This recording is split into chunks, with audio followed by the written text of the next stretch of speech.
Je pense qu'on prend au moins le problème au cœur. La semence est une des bonnes premières parties du problème, et que ça suscite tellement de questions, de projets, d'envie, d'espoir, d'énergie. La graine, c'est ça, c'est la vie, l'espoir et l'énergie.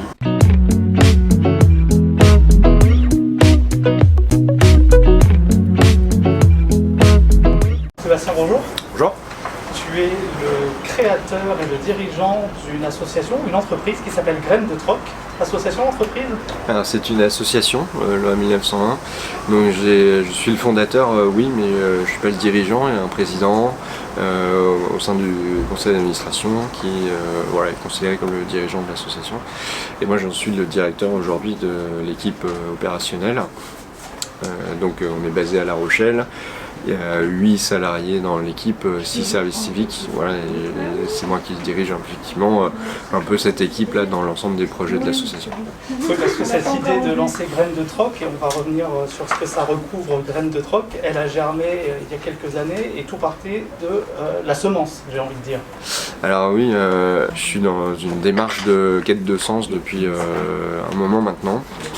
Je suis issu de la finance de marché. En fait, j'étais informaticien en finance de marché et j'ai basculé un peu via la graine dans ma nouvelle vie et envers la semence par notamment un passage à la ferme du Bec et Loin où je me suis formé à la ferme en permaculture.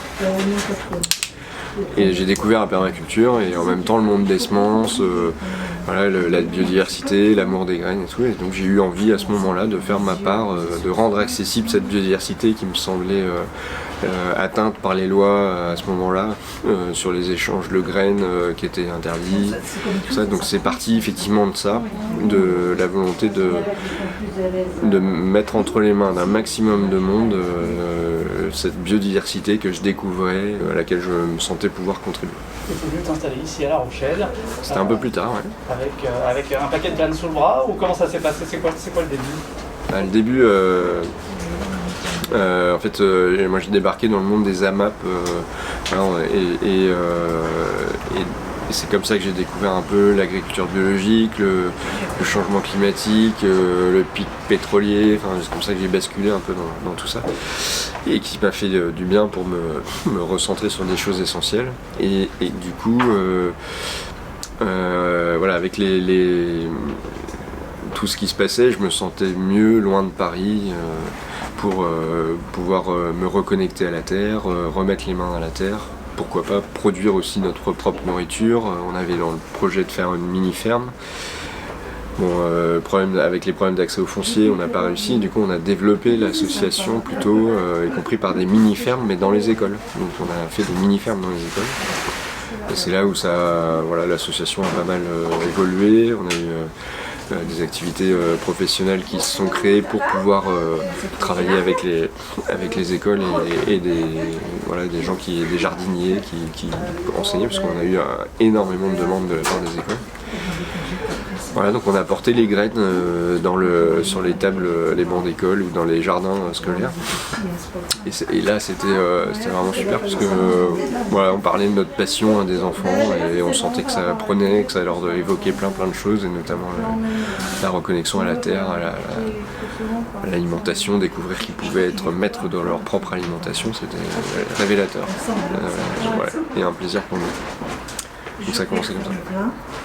Aujourd'hui, là, actuellement, on est donc dans le cœur du réacteur. C'est un espace où il y a le siège de l'association, mais il y a aussi les plants que vous faites pousser qui sont destinés à la vente, aussi à la sensibilisation. Est-ce que justement, tu peux parler un petit peu de l'ensemble des volets que recouvre cette association Graines de Troc, en commençant peut-être par le plus important à tes yeux? Alors, la plateforme d'échange, parce que ça c'était la première étape. Donc j'ai créé un site internet d'échange de graines. Aujourd'hui il y a 30 000 utilisateurs qui échangent leurs graines via la plateforme. Donc c'est toutes les graines qui transitent dans les jardins de main en main. Une biodiversité qui existe que dans les jardins justement parfois. Alors ça peut être des semences issues d'achats et d'associations qui sont un peu encore dans dans le commerce, mais aussi plein de variétés qui ne sont absolument pas dans le commerce. Par exemple, des graines trop peu intéressanutes commercialement, mais qu'on retrouve, qui s'échangent facilement d'un jardin à l'autre, voire trop facilement, donc on les trouve pas commercialement. Je sais pas, les soucis, les roses trémières, choses comme ça. Ça n'intéresse pas les semenciers, ça. Mais du coup, bon, c'est basique, mais il y a plein de variétés. Par contre, très rare, la tomate Saint-Jean d'Angély, on la trouvait pas chez les commerçants, jusqu'à ce que nous, on la retrouve sur la plateforme internet, qu'on la fasse revivre, et puis que sûrement des semenciers l'aient entendu un peu, et du coup l'ont remis au catalogue. Et alors comment ça se passe? On tombe sur le site Graines de Troc, on a des graines, on a envie d'essaimer, et on se dit tiens, je vais envoyer par la poste un sachet de graines à l'association. C'est comme ça que ça fonctionne? Alors en fait non, vous vous inscrivez, vous mettez à disposition vos semences, et là effectivement il faut attendre que des gens les commandent. L'association fait une première commande quand vous vous inscrivez, pour faciliter les échanges, faciliter la prise en main du site. Et puis voilà, c'est comme ça que s'initie l'aventure Graines de Troc pour pas mal de troqueurs. Après, on a pas mal d'actions locales, on incarne nos valeurs localement dans les différentes actions. Donc je continue sur les volets, les différents volets. Donc l'éducation à l'environnement dans les écoles, c'est quelque chose qui nous tient beaucoup à cœur, qu'on continue. Vers le grand public, il y a les grainothèques. Qu'on a créé, c'est un système d'échange de graines mais libre dans les médiathèques, une boîte en carton. On a commencé comme ça avec les incroyables comestibles en partenaire. On a fait un peu la même logique, eux ils étaient sur la nourriture à partager, nous sur les semences à partager. Il y a eu un super partenariat à ce moment-là, et puis du coup il y a eu 800 grainothèques qui sont nées un peu partout en France, dans les médiathèques, dans des associations, dans des commerces, des gens qui ont pris l'initiative à bras le corps et qui ont mis des graines à partager en libre. Donc nous, voici un petit peu cette volonté aussi de court-circuiter les grands tenanciers de la semence en faisant des réseaux un peu parallèles de choses qu'on ne trouve plus dans le commerce, et surtout d'avoir des choses dont on sait qu'elles sont fiables en termes de traçabilité quelque part. C'est de bouger un peu ça, de remettre la semence sur la table, qu'on puisse en reparler, qu'on puisse la redécouvrir, savoir qu'il y a quelque chose d'important qui se trame là-dedans, qu'effectivement la réappropriation du vivant, parce qu'aujourd'hui il y a beaucoup d'appropriation du vivant de la part de ces semenciers. Donc comment on se réapproprie citoyennement un peu cette biodiversité-là. Tous les milieux, les acteurs de la semence en France aujourd'hui qui sont nombreux, de la semence alternative j'entends,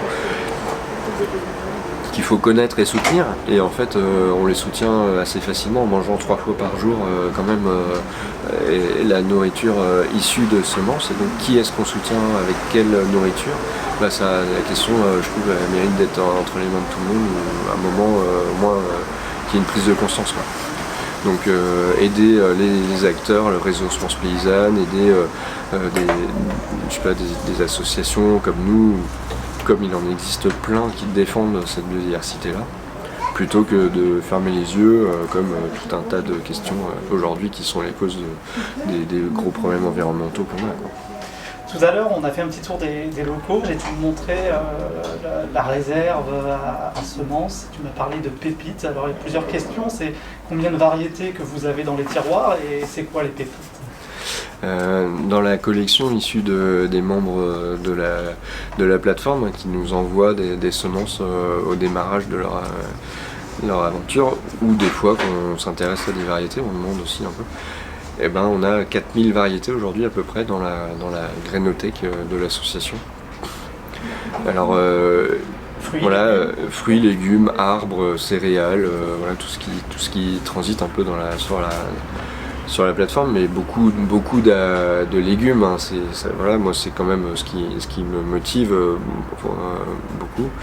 Et donc on a effectivement quelques pépites, alors je dirais plein de choses très banales, mais qui peuvent aussi être des pépites parce que ça fait très longtemps que les gens les cultivent, qui du coup sont localement adaptés, qui portent une histoire, pas mal de sentimental finalement, qui est associé au côté agronomique, au côté alimentaire, hein.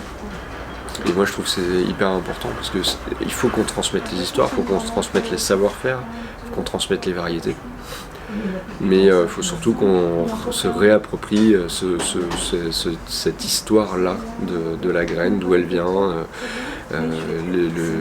quel est le maraîcher ou le jardinier qui l'a perpétué, pour qui, pourquoi. Parce que, voilà, si on n'a pas ça, elles vont perdre de leur intérêt et on va revenir aux variétés les plus modernes, les plus productives. Enfin, en fait non, il y a tellement de... La tomate Saint-Jean-d'Angély, on l'a parce qu'elle s'appelle Saint-Jean-d'Angély et qu'on a une ville à côté de nous, pas parce qu'elle est productive. Voilà. Et pour autant, elle est très ferme, très bonne, moins sensible à la maladie du cul noir que le sont les autres cordus des Andes. Très peu de graines dans la tomate et tout. Mais voilà, mais en fait, parce qu'on l'a retrouvée, il y a une petite histoire et tout, enfin, ça devient une pépite, quoi. Et quand est-ce que vous la retrouvez? Comment vous la retrouvez? Je l'ai retrouvée sur la plateforme. Déjà, j'ai appris qu'elle existait, bizarrement. Et puis, je connaissais pas la région, j'avais entendu parler de Saint-Jean-d'Angély, donc j'ai fait tilt à ce moment-là. Puis j'ai dit, il faut là qu'on la retrouve. Puis voilà, je l'ai retrouvée par un troqueur de la plateforme qui l'avait dans sa collection. Alors c'est un réseau national, 22 trocs, et tu parles d'espèces qui sont, enfin de variétés de graines qui sont parfois locales. Est-ce que la Saint-Jean-d'Angély, on pourrait la retrouver en Bretagne, dans le Vaucluse ou dans le Grand Est? En l'occurrence, je l'ai retrouvée dans le Nord. Donc elle était plus localement du coin. Donc c'est pour ça, hein, c'est ça qui est important, c'est qu'il y ait des gens qui les maintiennent, qui les font vivre et tout. Mais voilà, des fois, pour les retrouver, voilà, on est obligé de faire un pas de côté pour aller les retrouver et la remettre là où elle doit être. Il y en a plein des comme ça, plein. Et heureusement, il y a plein d'initiatives qui le font, des petites associations locales qui retrouvent le poids d'Obja pour le retrouver, parce qu'il a c'est l'histoire de, je crois que c'est la Creuse, la Corrèze. Il y a ces variétés qui font partie du patrimoine local très importante, quoi. Il va falloir organiser un festival parce qu'il doit y avoir 1000 histoires, 1000 personnes à se faire rencontrer là. Oui, alors il y a des festivités comme ça là, qui ont été malheureusement bien mises à mal en ce moment. Mais voilà, nous on voulait mettre des trocs de graines en place. Alors il y en a plein partout en France, hein, mais on les accompagne, on les aide, on les fait connaître. On tient un calendrier des trocs locaux pour que justement chacun puisse aller dans les trocs locaux chez eux. Mais on voulait aussi créer des temps peut-être un peu de passionnés, justement, essayer d'aller retrouver aussi ces variétés-là, locales, à histoire, essayer de faire vivre ce patrimoine-là. Donc il y a déjà plusieurs sujets. Il y a la sensibilisation, tu as commencé par la sensibilisation dans les écoles, il y a la sensibilisation aux variétés un peu oubliées ou même redécouvertes, et il y a le stockage de graines et l'échange de graines via la plateforme, enfin de semences. Et là on est sous une serre et on voit qu'il y a des plants un petit peu partout. Il y en a beaucoup, c'est pas uniquement pour ta consommation personnelle, donc il y a peut-être un petit peu de vente derrière, j'imagine. Oui, déjà on met à disposition un maximum de gens toute cette biodiversité, donc on fait tourner au moins une centaine de variétés de tomates, une trentaine de variétés de piments, je crois une cinquantaine de variétés de légumes qui sont mises à disposition, différentes, et de fleurs aussi, et d'arbres, quelques arbres en tout cas. Et du coup on le met à disposition de nos animations scolaires notamment. Au départ c'est ça, c'est ce qui a fait vivre cette activité-là de l'association, mais maintenant on la met aussi entre les mains des gens locaux, des jardiniers qui veulent trouver une autre diversité dans leurs assiettes. Donc ils sont curieux, pourquoi pas responsables aussi, hein, qui prennent en charge les responsabilités, parce qu'après ils peuvent les reproduire. Hein. Et puis donc effectivement ça apporte une petite contribution financière à l'association. C'est une partie du modèle financier qui sous-tend l'activité de l'association.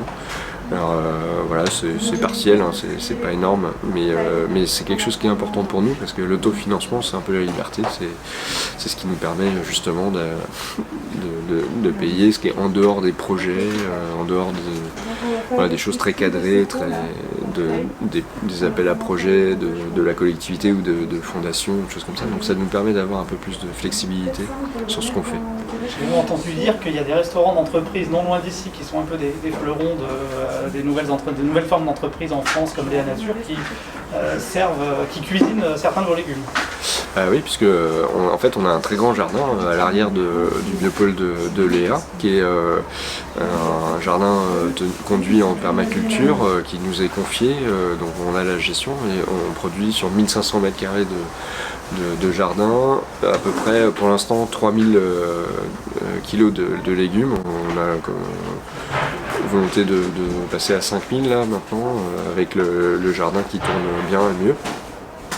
Et donc c'est effectivement les boutiques de Léa qui le snack, la boutique qui vend les légumes aussi aux particuliers, mais le snack qui les cuisine, et parfois la canopée, le restaurant d'entreprise. C'est local, on peut pas faire plus hyper local.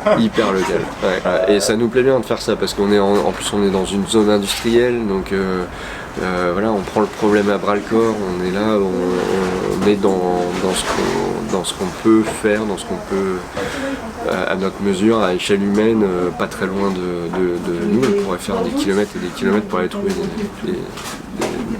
des preneurs de notre production, mais non, c'est pas l'idée.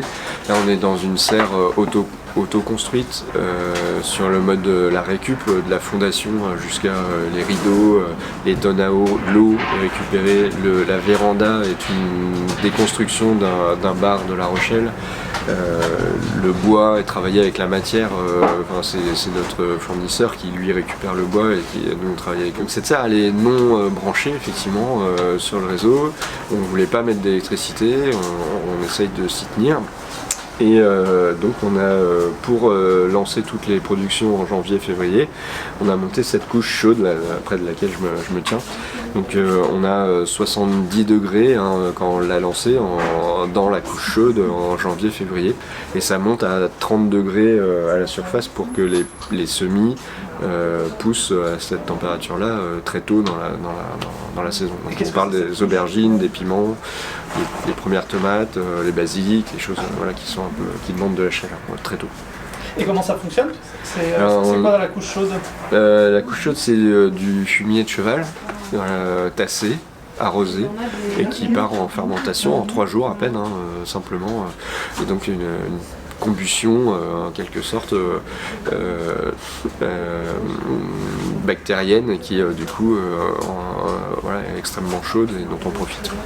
Donc on est vraiment dans l'esprit permaculture, quoi. Il y a toute une philosophie autour de comportement 100%, en tout cas le maximum vertueux. Alors oui, ça nous anime depuis le début. La permaculture, moi je me suis formé dans une ferme en permaculture, j'ai appris la permaculture avant d'apprendre les semences, le maraîchage, tout ça, quelque part, donc effectivement ça m'anime et et donc pour moi j'ai essayé de concevoir en quelque sorte Graines de Troc, les équipes, tout ce qu'on fait effectivement de manière la plus écologique possible, la plus emblématique possible aussi. On veut montrer l'exemple, le bon exemple en fait, du moins notre exemple humblement, et de dire voilà ce qu'on peut faire quand on s'attache un peu à la permaculture ou à ce qu'on fait.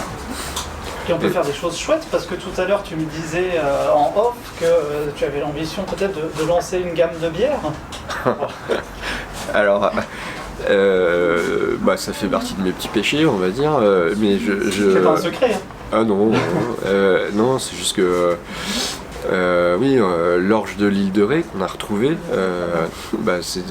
moi j'aimerais bien qu'on le valorise, qu'il revienne sur l'île de Ré et que de toutes ces petites brasseries locales qui naissent avec énormément d'enthousiasme, des jeunes qui font des super trucs et tout, aient envie aussi de s'intéresser à l'origine variétale, à la variété, à l'origine de leur orge et pourquoi pas du coup contribuer comme ça nous à ces superbes élans brasseurs, artisans, brasseurs quoi.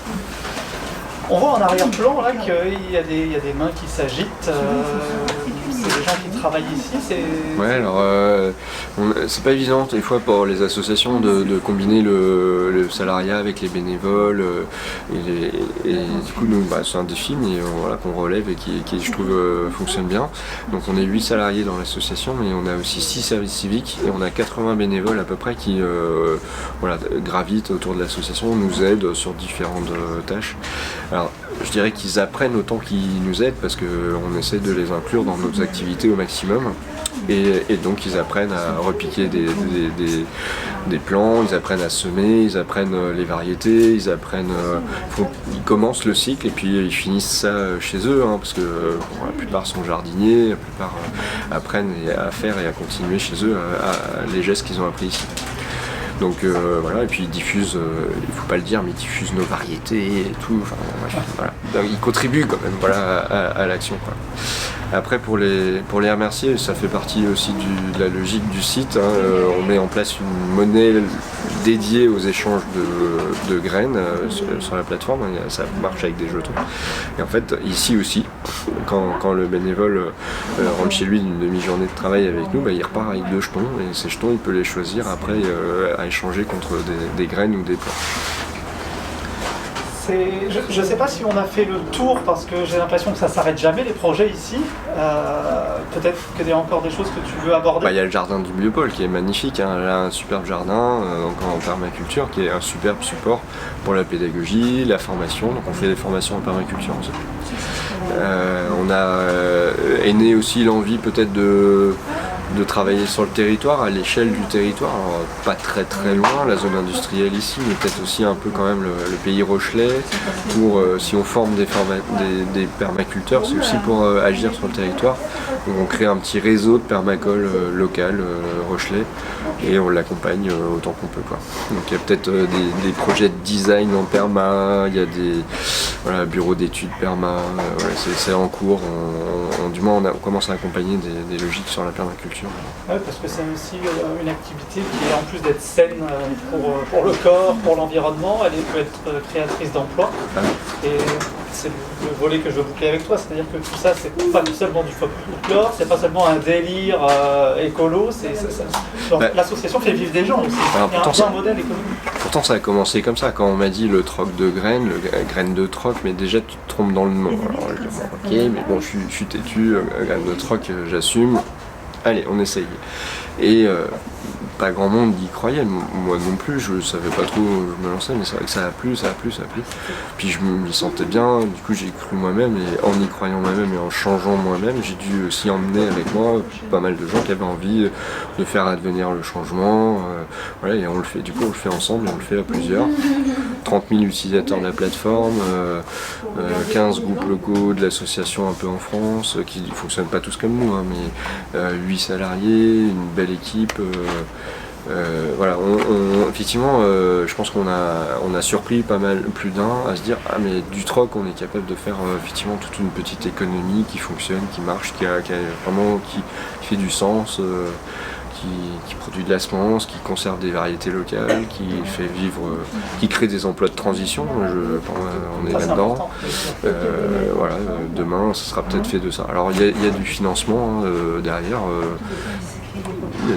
Il y a de l'autofinancement, mais il y a aussi du financement de fondations, des choses comme ça. Alors on sent des restes de l'ancienne vie. Non ouais, non. Moi j'étais informaticien. Moi, j'étais dans la finance de marché certes, mais je maniais pas moi les financements, l'économie en tout cas derrière. J'étais plus dans la logique outillage.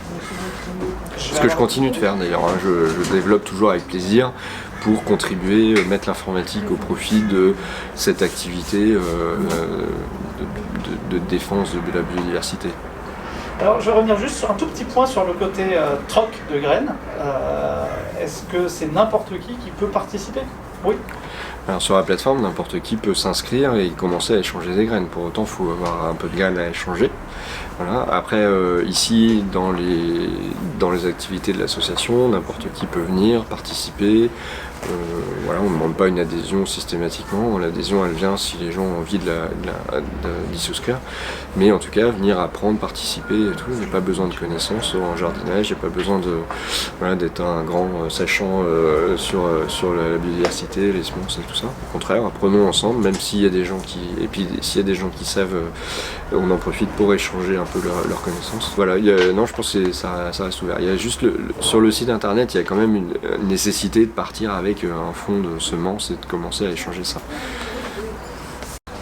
chez Graines de Troc, il y a beaucoup d'activités, mais je vais quand même faire l'affront de te poser la question, est-ce qu'il y a des coups d'après qui sont déjà dans les tuyaux, des volontés?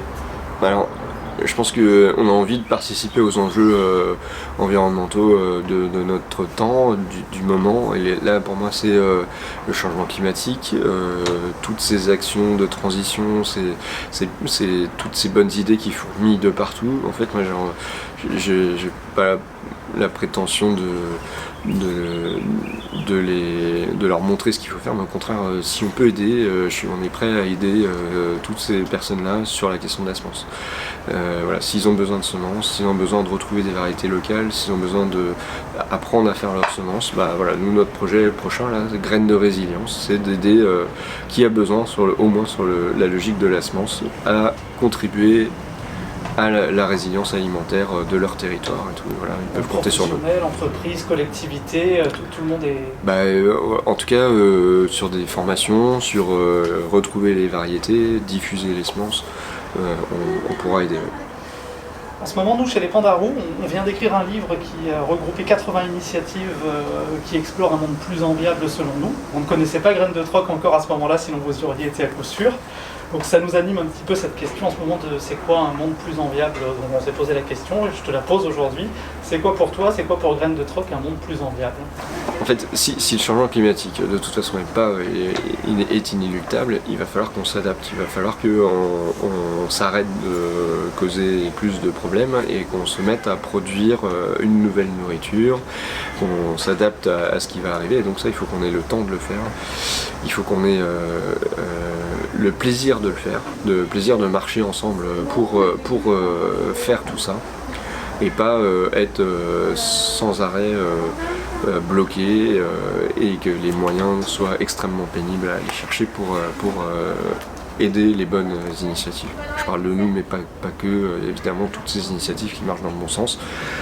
Il est temps de nous aider globalement, je parle aux collectivités et au pouvoir, voilà, de laisser toutes ces initiatives-là prendre la mesure de l'urgence. En tout cas, vous faites la preuve que changer de manière de faire, ne serait-ce que pour le truc le plus important de la vie, s'alimenter, c'est possible. J'espère que ça va essaimer, quoi. C'est un peu l'idée de Graines de Troc. Je pense qu'on prend au moins le problème au cœur. Hein. La semence est une des bonnes premières parties du problème et que ça suscite tellement de questions, de projets, d'envie, d'espoir, d'énergie. Hein. La graine, c'est ça, hein, c'est la vie, l'espoir et l'énergie. Donc je pense que déjà rien que l'image de la graine est formidable pour tout ça, quoi. Merci beaucoup Sébastien.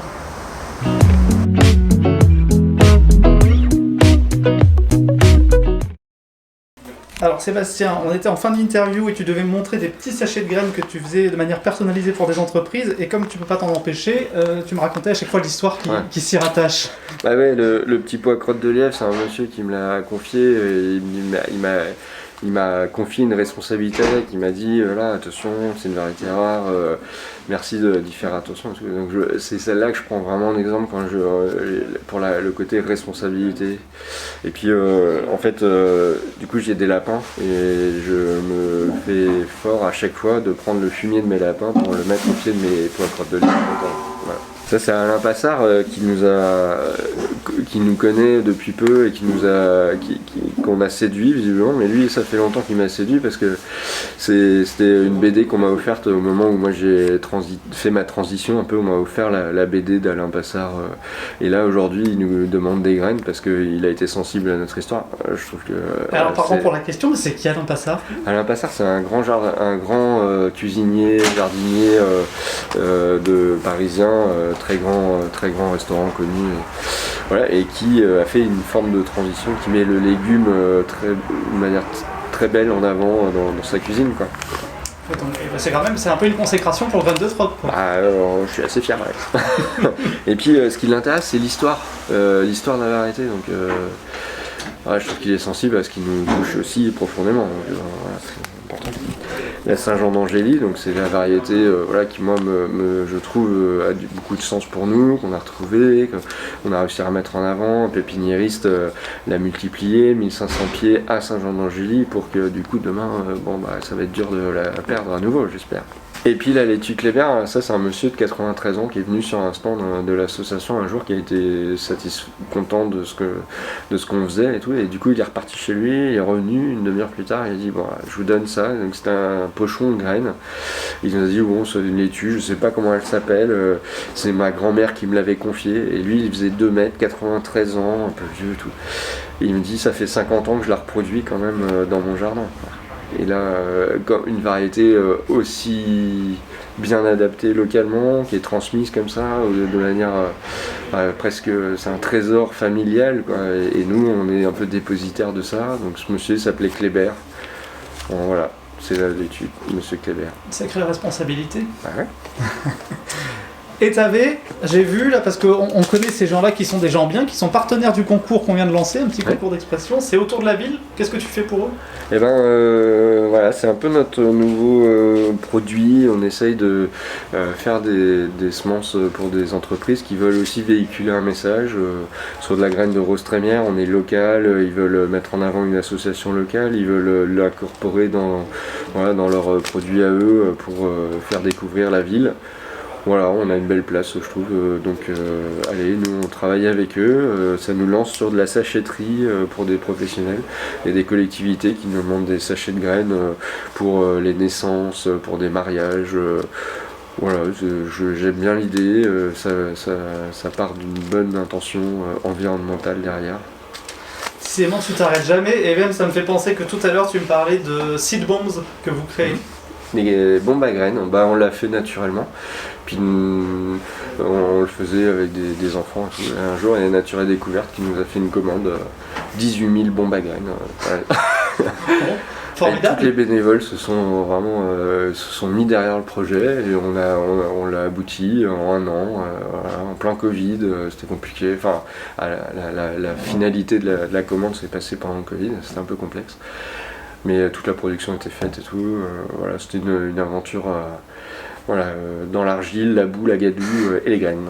Bon, un petit clin d'œil et un merci aux bénévoles alors. Ah ouais, non mais quel plaisir de partager ces aventures-là avec eux. Je pense que voilà, elle est partagée. Ils ont plaisir à faire,